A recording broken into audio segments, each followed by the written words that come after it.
Kechirasiz, bortda chekish mumkin emas. Shu sababli tamakingizni olib qo'ya olasizmi? Voy-vo, jonida ketib o'rgan ekansizmi? Tartib qoidalarni yig'ishtiring. Keling undan ko'ra birga. Ol qo'lingni. Uyatsiz. Toshkentda erkak xuddi mana shunday tarzda samolyotda styuardessaga shilqimlik qildi. 2025-yilning 29-may kuni Islom Karimov nomidagi Toshkent xalqaro aeroportining uchib kelish yo'nalishida Vladivostok-Toshkent reysi bilan uchib kelgan fuqaro havo kemasi bortida mast holatda tamaki mahsulotlarini chekkan. Bort kuzatuvchisi esa chekish mumkin emasligini tushuntirishga harakat qiladi. Shu vaziyatda erkak qizni bir necha joylarini ushlab tegajog'lik qilgan.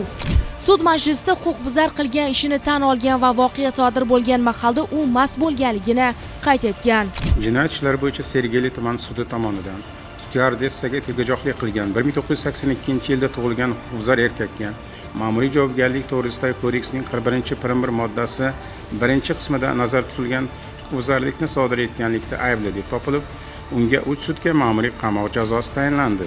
Qilayotgan har bitta noqonuniy, nojo'ya harakatingiz sizni panjara ortiga yetaklashi mumkin.